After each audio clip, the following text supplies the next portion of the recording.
from Spencer. Dear Kobe, LeBron, Michael Jordan, Klavan.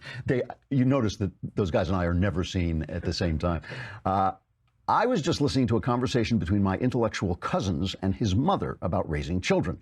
My cousin claims that he doesn't need religion to teach his children rational thought and reason, and that he doesn't need God to teach his children to not kill the person walking down the street.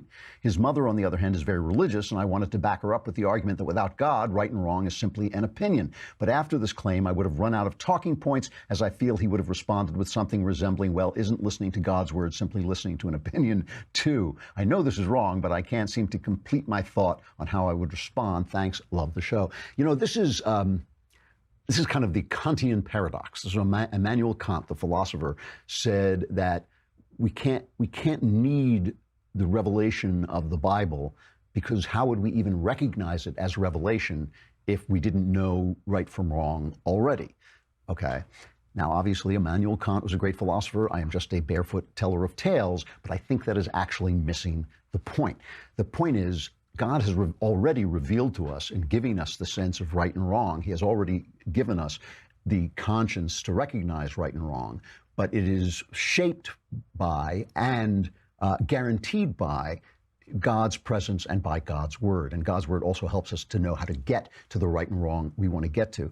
Ask your intellectual cousins this. If Hitler had won the war, if every country on earth were now a Nazi country, if everybody on earth were now a Nazi country except for the Nazis' victims who had no power and no voice, would Nazism then be right? Everybody would think it was. If everybody on earth were a Nazi, would it still be right? Would it still be right, or would it be wrong anyway?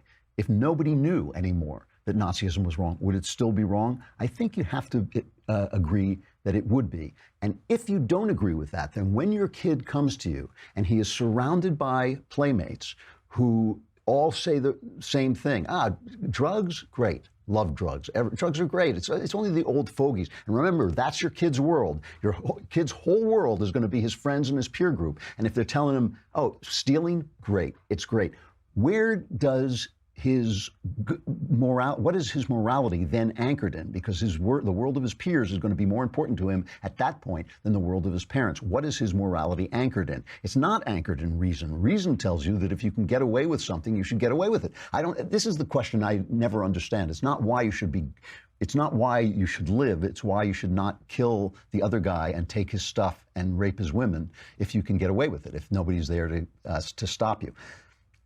Look, you don't need religion to teach right from wrong, but you know right from wrong because of religion. After all, not every culture grew up with our sense of right and wrong, our sense that individuals have dignity, our sense that women have equal rights. Not everybody has that. That didn't come from nowhere. That came from our religious perspective. It came from the world that we built and the logic of the God that we worship. So he has that logic already, but he's indebted to it without knowing it. So what he's doing is he's living on religion's dime without paying religion back. So he can successfully teach his kids right from wrong because he grew up in Christendom, because he grew up in a world shaped by the Christian religion, and that's all he's doing. He's just saying, I don't need that. He's standing on the shoulders of a giant, and he thinks that he's flying. That's basically it, right? He doesn't realize that he is standing on this world that was built by the Gospels.